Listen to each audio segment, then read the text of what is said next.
Hi guys, this is my kind of reading of a poem and then my interpretation of kind of where I was to when I was, when I wrote this poem, what kind of place I was in, what I kind of mean by the words, what it means to me. So I'm going to do a quick reading and then do a quick interpretation and a bit of something else at the end as well.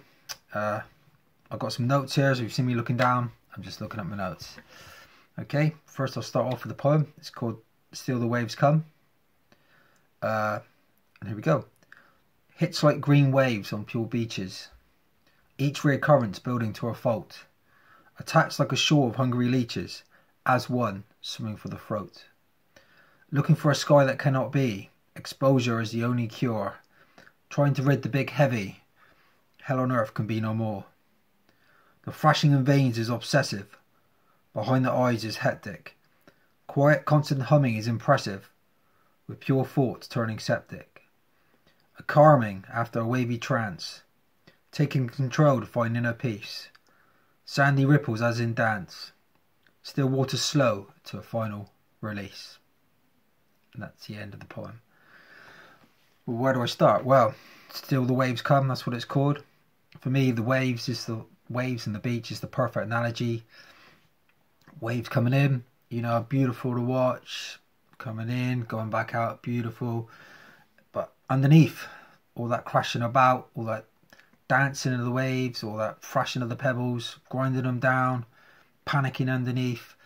That's how I see kind of anxiety, really. Like someone, I'm not by any means making myself looking beautiful, but, people on the outside, they look beautiful, or they look calm, or they look okay, but inside, really, they're panicking. Their legs are going like this. The waves are crashing inside their mind, hitting the rocks, hitting the side of their head, hurting everywhere. So for me, waves is a kind of perfect analogy to how I really feel sometimes in that anxiety, in that kind of depression mode. And when each recurrence builds into a fault, sometimes you can feel it coming. You can feel the tingling. It's coming. You can feel the anxiety, you can feel the panic. You don't really know how it's going to show itself.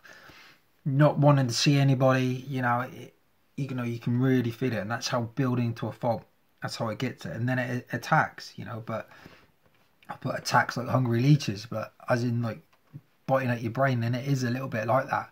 But even though you can feel it coming, it is still a surprise that when it hits you, because you almost can't imagine how bad it is, but when it does hit, you don't really know how it's going to hit you or how bad it's going to be. So it is, even though, like you say, you feel it coming, it is still a really bad surprise. And it does feel like someone eating at your brain, eating at your thoughts. And as one, everyone's attacking you as one. The waves are going, you're thrashing, everything like that. So, like you say, one time you're looking really good, looking really plain, walking along, whatever you're doing, even with other people. And the next time, it's panic, panic, panic. Feel it coming, but you don't anticipate how bad it's going to be until it really hits you. And the second verse, looking for a sky that cannot be. When it hits you, you look for the heavens. Even if you're not kind of spiritual, you're still looking for some kind of divine intervention. And but even though there isn't no kind of divine intervention, if you like, there's no kind of pill, there's no kind of like medicine you can take. Exposure is the only cure. Exposure as in putting yourself out there. It's almost like it's hard to do it. You don't feel like doing anything, but you've got to do it. I mean, for me, when I was really in that mode, functioning, you needed to eat, you needed to drink, you needed to socialise a little bit, you needed to go to family parties, even if you didn't really want to. And probably I went in probably one in every four, and the other three, avoided it, and I felt like really bad. So but this is the only way to kind of get better and to prove to yourself that you can actually do this. So exposure is kind of the only cure in a way, not in a kind of like a CBT kind of sense. I'm talking about, like just exposing yourself to everything, like to the whole elements of the anxiety, because the anxiety, it can't kill you. So putting yourself in that position to kind of see how you can deal with it, and trying to rid the big heavy, because you're heavy. It's heavy in mind, heavy in body. It's just a weight on your head, weight on your mind. It makes you slump, makes you plod. People that don't really know you that well, totally strangers that you see, to them you don't look anything's wrong, but to people that know you, they can tell straight away your head's down. You know, so it's just that it is a big weight mentally, and it affects you physically, and you know it does feel like a hell on earth. You know, it does feel like a hell on earth for you. It is a hell, and if there's a hell for you, you know, then you think, well, if there's a hell, there must be a heaven, or there must be someone out there who's going to help me, because this is a living hell. This is a living hell for someone in that, for me, in that mental health kind of anxiety, panic attack, depression. You know, for me, it stems from an OCD from an early age. You know, she got the compulsions as well and all this stuff. So, you know, and it does feel like a hell. And the thrashing in the veins is obsessive. The thrashing is, you can feel it. It's everywhere. It's all over your body. It's like prickly heat, you know, spreading all over here, walking down to your body, spreading right back up to your neck. On your eyes is thrashing away. It's chaotic. You know, you can. I've lost vision in that panic. You know, lost vision, I've gone blurry. You know, you're not making any sense. People have asked you a question, you're not even listening, not even concentrating. The answer that you do give doesn't make any kind of sense at all.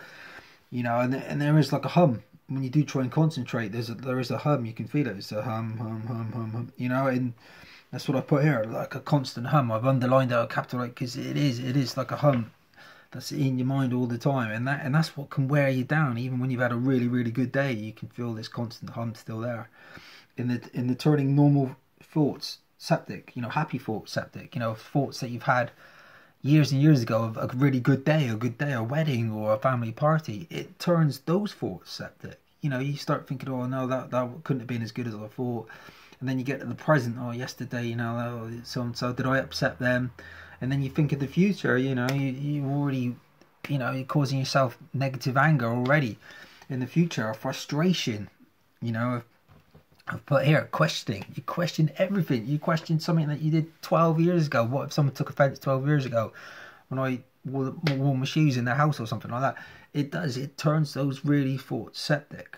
You know, and the thoughts that are not already there, the new thoughts are already septic, but the old thoughts, happy memories, it turns them sour. It really does. And it's just a really bad experience all the way through your life. If you're going like that, just think about it. You're wishing yourself, you know, you're worrying about worrying. It just drives you crazy, you know. And I've put that, the questioning, you're questioning every single thing. And in the last verse, you know, I put a calming after a wavy trance. You know, and really, maybe I should have had another verse in between that, because there's a big gap there between pure thoughts turning septic and a calming, because the calming, it does happen. But anxiety can only get so high, and then it does come down. You know, you've proved that, you know, it's not going to kill you, and it does start coming down, and you do kind of try to take control a little bit to try and find a bit of peace. And this, for me, it was whatever. I don't like using the word technique, because technique sounds like you're training out for something, or you're doing a test or something like that. For me, whatever fits, whatever works for you, whatever mode, if you like. You know, for me, it was the breathing, counting down, breathing. I used to have a necklace or something like that. I used to like chewing, the chewing kind of, you know, calming me down a little bit. You know, and it, like I say, the sound, the last verse, the sandy ripples, as in dance, it's like you are calming down, but you can still feel the, like that on, you know, on the sand, when the ripples coming in, you still feel it on your head, the prickly sensations if you want, the clattering a little bit, but it has died down. You're breathing properly again, you know, you're kind of looking to see if anyone's noticed.